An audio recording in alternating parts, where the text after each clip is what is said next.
Assalamualaikum warahmatullahi wabarakatuh. Kami dari kelompok 1 akan mempresentasikan hasil diskusi kami mengenai tanaman berbayi yang menyangkut penyakit atau patogen, hama, dan gulma. Sebelumnya, perkenalkan, nama saya Adisti Triana dengan NIM akhir 255 dan ini teman-teman saya. Perkenalkan, nama saya Atsna Lutfi Wahyuni dengan NIM akhir 252. Perkenalkan, nama saya Nora Zalika Biansa dengan NIM akhir 248. Saya Adisti Dian Kanaya dengan NIM akhir 258. Dan saya Prima Musnadari dengan NIM akhir 261. Yang pertama ada hama. Pada tanaman berbuah itu ada hama, ulat daun, dan kutu daun yang akan dijelaskan oleh Naura. Nah, jadi pada tanaman berbuah itu terdapat hama, berbagai macam hama. Salah duanya adalah hama ulat daun. Nah, ulat daun sendiri atau dalam bahasa ilmiahnya itu Diacesia obliqua itu merupakan ulat yang memakan daun berbuah, menyebabkan daun berlubang bahkan habis sehingga mengganggu proses daun saat berfotosintesis dan membuat makanan. Nah, pencegahan dan pengendalian yang dapat dilakukan yaitu pertama dengan sanitasi kebun, yaitu membersihkan gulma dan sisa-sisa tanaman. Yang kedua, kita menggunakan insektisida nabati, yaitu seperti ekstrak daun mimba yang akan diaplikasikan pada tanaman. Yang ketiga itu mengambil dan memusnahkan ulat secara manual jika serangan itu ringan dan ulatnya tidak banyak. Yang kedua ada hama kutu daun. Kutu daun atau bahasa ilmiahnya Apis gossypi itu merupakan kutu yang menghisap cairan daun muda dan pucuk daun, menyebabkan daun keriting, pertumbuhan terhambat, serta bisa menularkan virus pada tanaman. Pencegahan dan pengendalian yang dapat dilakukan itu yang pertama itu menggunakan musuh alami seperti ladybug atau kumbang atau kopi predator. Yang kedua, kita semprotkan larutan sabun insektisida atau insektisida organik. Yang ketiga, kita menghindari pemupukan nitrogen berlebihan yang mempercepat pertumbuhan kuncup lunak yang akan menarik perhatian si kutu tersebut. Selanjutnya ada gulma yang akan dibacakan oleh Kanaya dan Asna. Yang pertama itu ada gulma berdaun sempit.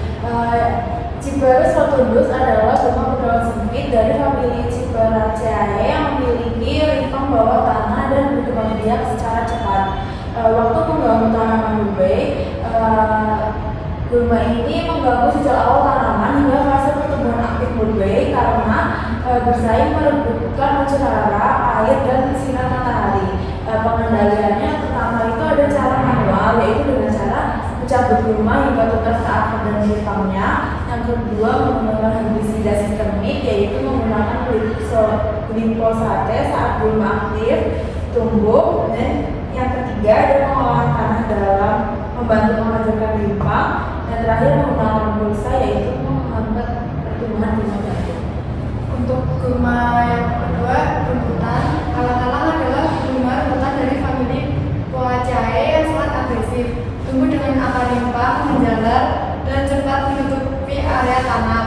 Waktu mengganggu tanaman berbuah yaitu paling merugikan saat fase vegetatif awal berbuah karena menyerap banyak air dan hara serta menekan pertumbuhan dan muda. Lalu untuk pengendaliannya, yang pertama penyiangan mekanis, yaitu dengan potong dan cabut hingga akar secara berkala.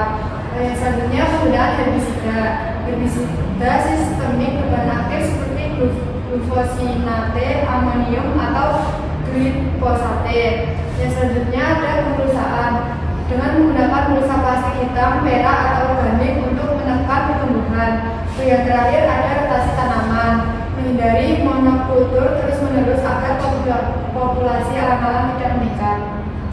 Selanjutnya ada patogen yang akan dibacakan oleh Bulan dan saya sendiri. Patogen yang pertama ada patogen bercak daun. Bercak daun atau Cerospora monicola pada tanaman berbuah disebabkan oleh jamur Cerospora monicola. Penyakit ini menyerang daun ditandai dengan munculnya bercak-bercak kecil berwarna coklat keabu-abuan yang dapat melebar, menyebabkan daun dapat kuning, mengering, dan rontok. Serangan parah menurunkan kualitas dan produksi daun blueberry yang penting sebagai pakan ulat sutra. Pencegahannya itu ada menggunakan varietas blueberry yang tahan penyakit. Yang kedua ada menjaga kebersihan kebun, buang daun yang terinfeksi. Yang ketiga ada tanam dengan jarak yang cukup agar sirkulasi udara baik. Yang terakhir ada hindari penyiraman langsung ke daun. Pengendaliannya itu ada dua. Yang pertama, menyemprotkan fungisida berbahan aktif mancozeb, chlorothalonil atau tembaga secara berkala jika serangan parah. Dan yang kedua adalah melakukan rotasi tanaman untuk memutus siklus hidup patogen.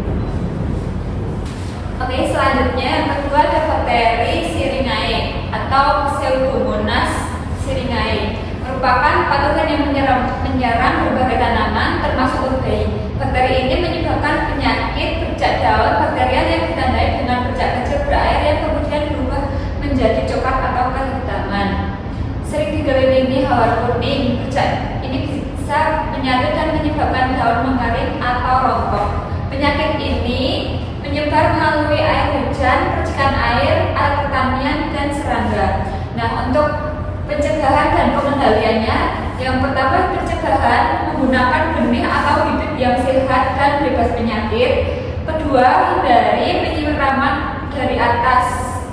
Terus yang ketiga, jaga kebersihan kebun dan alat pertanian. Yang keempat, berikan jarak tanam yang cukup agar tidak lembar. Lalu pengendaliannya, yang pertama itu ada buang dan bakar bagian tanaman yang terinfeksi. Yang kedua, gunakan bakterisida berbahan aktif tembaga atau seperti tembaga hidroksida atau tembaga oksiklorida. Lalu yang ketiga, semprotkan saja gejala awal muncul, semprotkan saat gejala